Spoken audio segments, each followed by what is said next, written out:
I've got 6 ways today I had to change my money mindset to build wealth. Did you know that your mindset can make or break your financial success? Research shows that a positive mindset can significantly influence your ability to build and sustain wealth. It's not just about how much you earn, but how you think about money that determines your financial future. By shifting your limiting beliefs about money, you can open yourself up for more opportunities, you can make smarter financial decisions, and ultimately pave the way to lasting wealth. Let's dive into these transformative mindset changes that can unlock your potential in your financial life. If you're new to the channel, you like the video, hey, hit the subscribe button down below. It's free. So the first way that I had to change my mindset was I had a scarcity kind of mindset. So I had to change it from scarcity to abundance. Now, scarcity means that you have limited resources and that you're constantly having to worry about money. On the other hand, abundance means that you see opportunity everywhere. Everywhere there's a chance to make money. You can make one more sale. Of course, that's money. You solve one more problem. Of course, that's money. You place an ad on OfferUp and get rid of an old guitar that's collecting dust in the corner of your closet. Of course, that's money too. To turn my mindset from lack, I don't have enough money to save and invest, or I don't have enough money to go out with my friends, or I don't have enough money to do whatever it is that I wanted to do. I had to flip that concept, and I had to focus on opportunities to go out and make more money rather than focusing in on the obstacles that were in my way of making that money. I had to shift my thinking. There's trillions and trillions. That's I think 9 zeros. There's so much money out there, and I had to shift my thinking to just tell myself that I just need a little bitty piece of that pie, a little bit of that $9 trillion, and that could sustain me. I had to stop thinking of lack and what I didn't have, and wow, I've got a chance to go get more. It's all up to me. The next shift I had to make was value over cost. I had to take a step back and stop being so cheap about things and start evaluating purchases based on their long-term value rather than just an immediate cost. I had to start buying better quality items. They cost more money, but they're made better. They have better quality materials, and they end up lasting longer. I had to realize that investing in quality items and experiences can lead to greater satisfaction and savings in the long run. Not living for today, but living for the future. Consumers often end up spending more money over time by opting for cheaper products due to their frequent need for replacement, right? So if you buy a $150 pair of jeans, they're going to last you a lot longer than those cheapy $35 ones that need to be replaced every 6 months because they get holes in them, or the snaps come undone, or whatever. So what I do now is I take my time before I make a purchase on something. I read reviews, I look at how the item is made, where it's made, and then I know that I'm buying something of quality that will last me a long time and save me money on repairs and replacement in the future. The next place where I had to shift my money mindset was I had to shift from consumer to creator. And this myth, this mindset still is a big one for me today. Naturally, I like to help people. That's why I'm in healthcare.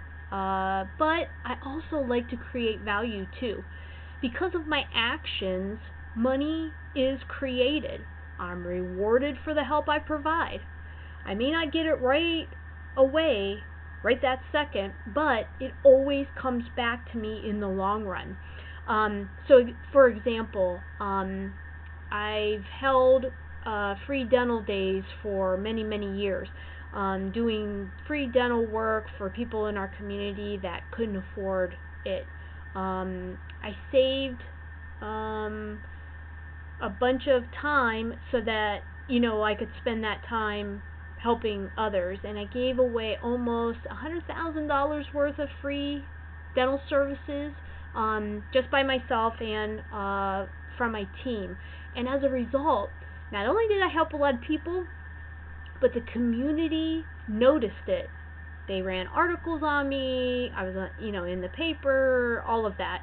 And in result, I got a lot of new paying patients out of that. They saw me and they said, hey, if she's willing to, help the community, then I know she cares about me, and that helps to build trust, right? So sometimes giving, you receive in the end, right? So our culture, and especially Instagram and TikTok, they're designed to keep you spending your money on the latest lotions and potions, and of course all the good fun gadgets out there. When I started controlling my money, I realized that both of those platforms were just a constant drag on my wallet. And what did I do? I got rid of them both.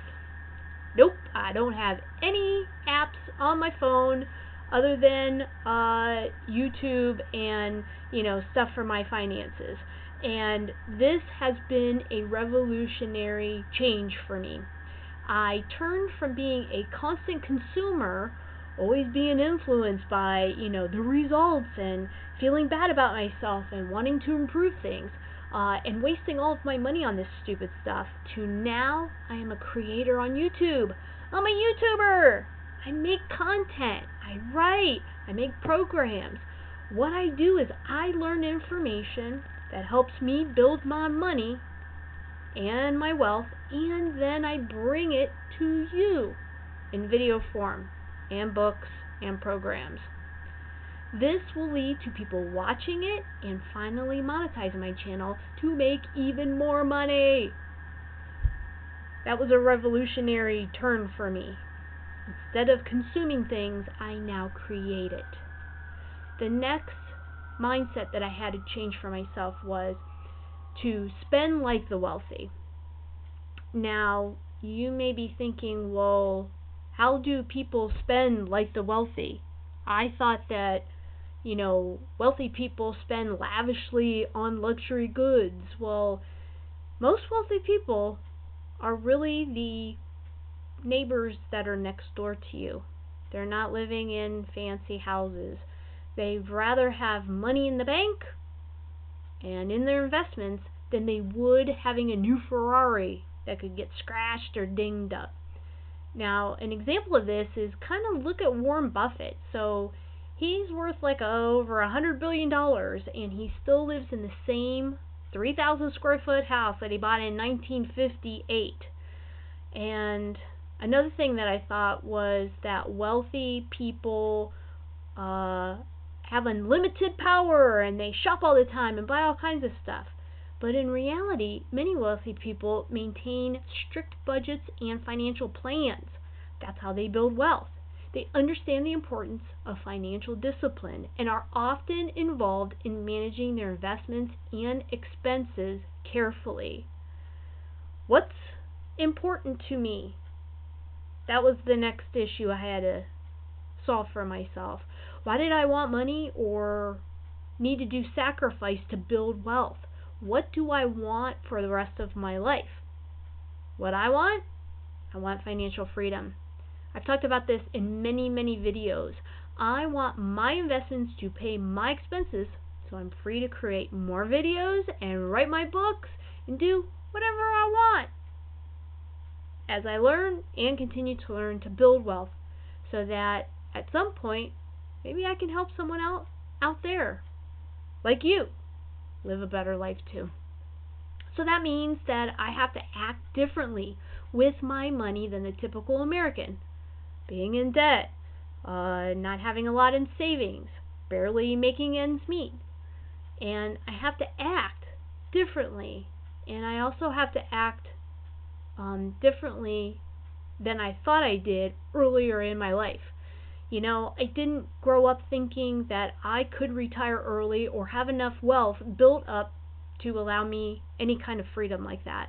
Many of my relatives, they worked until they couldn't work anymore, or they cut out early only to regret their decisions when their pensions dried up and they were basically living on government checks.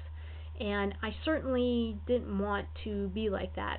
I had to really sit down and think about how I wanted to live my life, especially now that I'm in my 50s, because time is a ticking, and I want to have the next 50 years to turn out to be fun and exciting and adventurous and do things that are new. The last money myth mindset that I had to change was to be able to adapt to change. I had to be more flexible. You've got to be adaptable when you own your own business. That's just a fact. Economies change. Clients move. Supply prices increase, right? Hello, inflation. Employees leave. So there's a lot of balls that we have to juggle on any given day, especially when you're a business owner. One thing that I've learned in business is that you got to go with the flow. I've also used this mindset when it comes with my money. Some investments have gone very well for me. They go up and up. And then I've had other ones crash and burn. Yes, you will lose money sometimes. But going with the flow and not making any rational decisions have helped me navigate the changing economic cycles and have helped build my wealth. I've learned to pursue different income streams as well as different ways to invest, so that not one area can hurt me if anything changes. I know that I can easily make more money in a different area and can not only survive a recession but thrive on any opportunities that come out of it.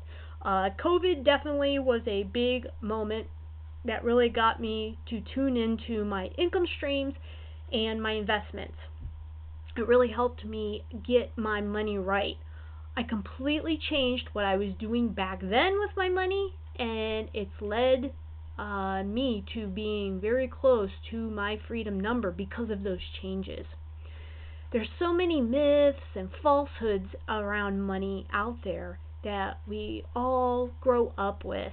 It's our job as adults to educate ourselves on what's right and what's not, so that we too can create the lifestyle we want. And isn't that what we want? We want to live the way we want to live. And that includes getting our money right and building wealth for the long term. So, hey, thanks for watching. How can you change your money mindset? Let me know down in the comments. See ya!